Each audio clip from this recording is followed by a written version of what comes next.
welcome to Gus Bock's Ace Hardware again. Thank you for joining us today. I just wanted to touch over a few things that we got going on this month for July. Right now we're getting set up for our indoor tent sale. That way we don't have to worry about the weather at all.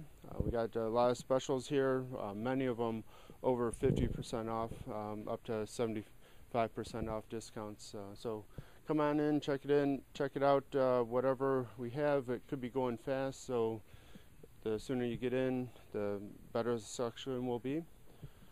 We've got some other deals over on the other wall. We've got dollar days going on too. We've got a bunch of dollar items going, so July is a good month to get the bargains, get the values.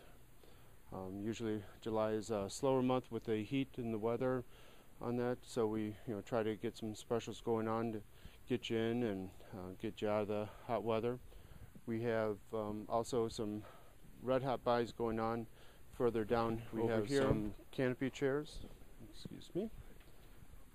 We have some canopy chairs here for $19.99. That'll help keep you out of the sun when you're out watching the baseball games or soccer games. Help keep you cool and out of the sun. We've got some other things going on. As far as Gus Bock's Ace, we're trying to do service all the time, trying to keep you up to speed with what's going on. We actually have walked past some fertilizer. July here is again time for heat and fertilizer. You still need to put some stuff down. Scott's has a product called Summer Guard. This helps kill off the bugs, but yet fertilizes your lawns to keep it green and healthy. And we also have a product called GrubX. Right now you're probably seeing all these little bugs flying around the lights and that. They're either called Japanese beetles or June bugs, and you want to put this down to prevent a lot of lawn damage that you could get from those grubs. We're back over here by our new section here. We've just got Craftsman in. Actually, we've had it for about 3 or 4 months, and it's a pretty big section. We're pretty excited about all this. We've got toolboxes that we've never handled before, many tools from Craftsman. They've got specialty tools here that they came out with here, several different items. So come on in, check it out. Several neat things that Craftsman has, and that's all I wanted to say about that. Then I guess we have some questions that got sent to VideoWJOB, so I'd like to answer some of those. Hi, well, here we are. We're going to answer some questions from you listeners out there at WJOB. John of Dyer asks, how do you apply sod to a lawn correctly?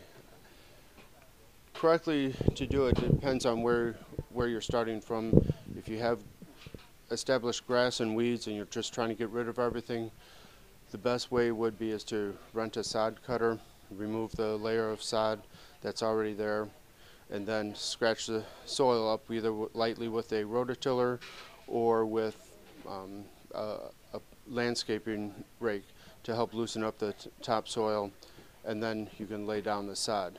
If you don't want to rent a sod cutter, the other way to do it would be actually to use a product called Roundup. It's in a blue and white bottle. It is designed to kill off any weeds, grass and weeds, and then in about 7 to 10 days you would actually rake all that stuff out of your lawn, because the roots will then be dead, and then it would be easier to rake it out of your lawn and then to apply the sod. But again, the best way really would be to use a sod cutter to remove the sod. And whenever you do lay sod down, regardless of the process that you do use, you want to put a type of fertilizer, a starter fertilizer. Scott's has a product called a starter fertilizer. Ace has a starter fertilizer. This just helps with establish the root growth again on the sod, because once the sod is cut at the sod farms, it does cut off a layer of the roots. So you want to get the root system stimulated so it meshes in with the topsoil of your soil or of your yard. And that's about it with the sod. Next question is going to be for Mark of Highland. How do you remove ivy vines from a fence post and keep them gone? Removing them, a couple different ways. A lot of people will tear them down first and then try to spray a product on top of it. What happens is you really don't get a good kill on the actual root system. You should spray them down with a product from either Ortho or Brush B Gone. Roundup has a product for heavy brush to kill. So you should actually spray it off first, kill the plant itself, and then you can cut it down at the root base and go from there. There is also a product called Ground Clear. That is from Ortho. After you cut it down, if you wanted to, this is actually a soil sterilizer. It will sterilize the soil up to about a year. So just use that with caution though, because this product can bleed out and kill the rest of your lawn. So if there's other items near those ivies that you don't want to kill, do not use the Ground Clear and stick with the Roundup Brush B Gone or the Ortho Brush B Gone. I think we answered that one. And then Tom of Dyer asks, what's the easiest way to remove old wallpaper? Wallpaper has really no true easy way to do it. Unfortunately, it all depends on who put the wallpaper up, whether it was properly primed and sized, or if they just glued it onto the drywall and they're done. If that's the case, it's going to be very difficult, possibly renting a steamer to steam up the wallpaper. Otherwise, if it was primed and sized properly, you can get a couple products, makes the job a little easier. Zinsser has a product, it's called a Paper Tiger. It actually does perforations in the wallpaper, so that way whatever chemical you use, whether it's diff, wallpaper chomp, or even some people use a homemade formula for help dissolving the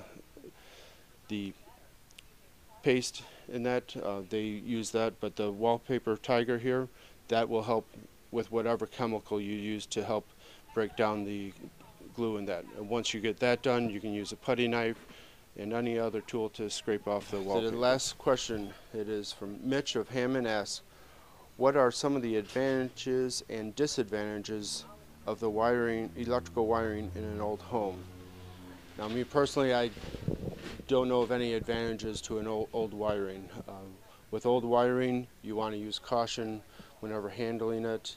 I have old wiring in my house. When I do work on it, sometimes some of the insulation starts to crack and break off. So that's a worry that you have to do with when you're dealing with old wiring. Best way to handle old wiring is very little. The less you handle and move old wiring around, the safer it is. Anytime you move it, you could possibly run the risk of creating a short in the system somewhere. So the less times you handle it, the better. And if you're ever unsure about any electrical project, always contact someone, a certified electrician, to take care of those problems.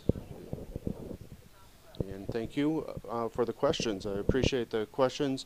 And if there are any more questions, please forward them to WJOB 12:30 a.m. and we'll try to answer them the best we can.